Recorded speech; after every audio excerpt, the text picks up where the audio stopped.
Right గా ఇవాళ ప్రధాన వార్త వెలుగులో చూస్తే మున్సిపల్ శాఖలో అడ్డగోలు దోపిడీ. గత బీఆర్ఎస్ ప్రభుత్వంలో అభివృద్ధి పనులు, వివిధ రకాల పనుల్లో అక్రమాలు. గత 4 ఏళ్లలో ఇది కథ. 35,000 కోట్ల పనులు, 5,000 కోట్ల కమిషన్లు కొట్టేసిరట.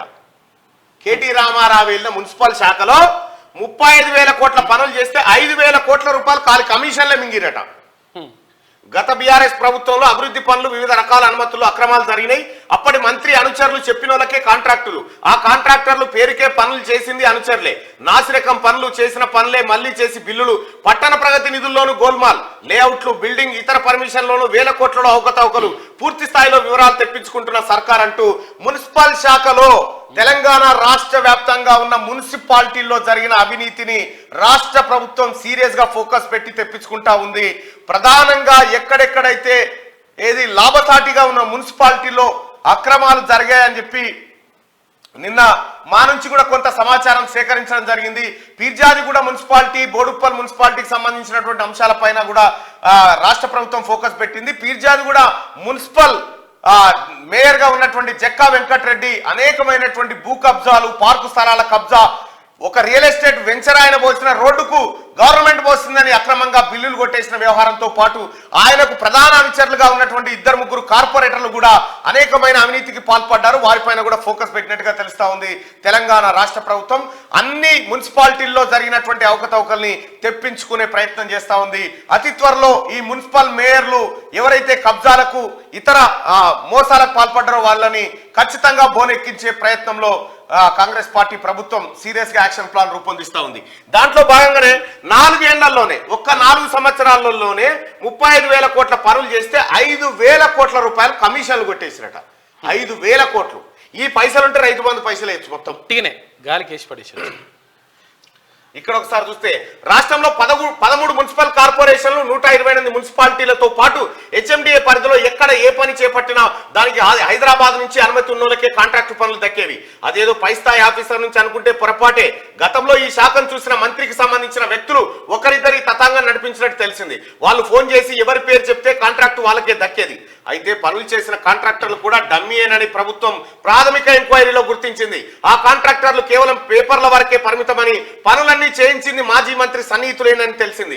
ఈ రకంగా రోడ్ల నిర్మాణం, నాలా పనుల్లో భారీగా అక్రమాలకు పాల్పడినట్టుగా సమాచారం అంతా ఉంది. మొత్తానికి మీకు ఉచ్చు బిగిస్తా ఉంది. కార్పొరేషన్ లో పనిచేస్తున్న మేయర్లారా, ఎవరైతే టీఆర్ఎస్ పార్టీ కంటగాగి కేటీ రామారావు అనుచరులుగా చలామణవుతూ ఎక్కడైతే కాంట్రాక్టులు చేపట్టారో, ఇంకా కాంట్రాక్ట్లే కాదు, మీరు చేసిన భూదందాలు, వసూలు చేసిన డబ్బుల వ్యవహారాన్ని కూడా చాలా సీరియస్ గా తీసుకుంటా ఉంది రాష్ట్ర ప్రభుత్వం. గత బీఆర్ఎస్ ప్రభుత్వ హయాంలో జరిగిన అక్రమాలను కాంగ్రెస్ సర్కార్ ఒక్కొక్కటిగా బయటపెడుతున్నది. తాజాగా municipal administration and urban development లోను భారీగా అవినీతి జరిగినట్టు గుర్తించింది. రోడ్లు, నాలాలు, ఇతర అభివృద్ధి పనులు, ఆయా పనులకు సంబంధించిన కాంట్రాక్టులు, వాహనాల కొనుగోలు, లేఅవుట్స్, బిల్డింగ్ పర్మిషన్లకు సంబంధించిన పెద్ద ఎత్తున అక్రమాలు జరిగినట్టు ప్రాథమికంగా నిర్ధారించింది. రాష్ట్రంలో జీహెచ్ఎంసీతో పాటు ఏ మున్సిపాలిటీ, కార్పొరేషన్ పరిధిలో అయినా సరే కొందరు కాంట్రాక్టర్లు మాత్రమే పనులు చేసేలా ఆదేశాలు ఇచ్చి అక్రమాలకు పాల్పడ్డారు. ఈ క్రమంలో నాసిరకం పనులు చేపట్టడంతో పాటు చేసిన పనులు మళ్లీ చేసి కోట్ల రూపాయలు దండుకున్నట్టుగా గుర్తించారు. చేసిన పనులే మళ్లీ చేసి కోట్ల రూపాయలు దండుకున్నారు. ఈ రకంగా కొట్టేశారు. మొత్తం కేటీ రామారావు బ్యాచ్. మొత్తం ఎన్ని కార్పొరేషన్లు ఉన్నాయి? 13 మున్సిపల్ కార్పొరేషన్లు. 13 మున్సిపల్ కార్పొరేషన్లలో ఒకటి ఫిర్జాదిగూడ మున్సిపల్ కార్పొరేషన్, రెండోది బోడుప్పల్ మున్సిపల్ కార్పొరేషన్, మూడోది జవహర్ నగర్ మున్సిపల్ కార్పొరేషన్. ఈ మూడు మున్సిపల్ కార్పొరేషన్లు ఓన్లీ మేడ్చల్ మల్కాజ్గిరి జిల్లాలో ఉన్నాయి. ఈ మేడ్చల్ ముఖ్యంగా ఫిర్జాదిగూడ మున్సిపాలిటీ జక్కా వెంకటరెడ్డి పైన ప్రధానంగా దృష్టి పెట్టింది. జక్కా వెంకటరెడ్డికి అతి త్వరలో జైలు వాసం తప్పే పరిస్థితి కనిపించట్లేదు. అనేక అక్రమాలకు పాల్పడ్డటువంటి జక్కా వెంకటరెడ్డి పైన ప్రత్యేకంగా ఫోకస్ పెట్టినట్టుగా కనిపిస్తా ఉంది. సో మొత్తానికైతే ఈ మున్సిపల్లో, ఈ కార్పొరేషన్లలో జరిగినటువంటి అవినీతి పైన కాంగ్రెస్ ప్రభుత్వం చాలా సీరియస్ గా ఫోకస్ పెట్టింది.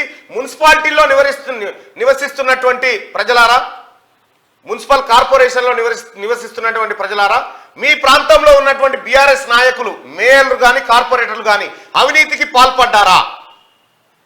ఒకసారి పోల్ ద్వారా లేకపోతే కామెంట్ రూపంలో తెలియజేయండి.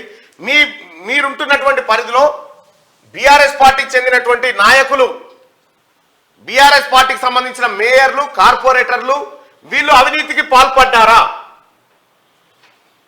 కామెంట్ రూపంలో మీ అంశాన్ని తెలియజేయండి.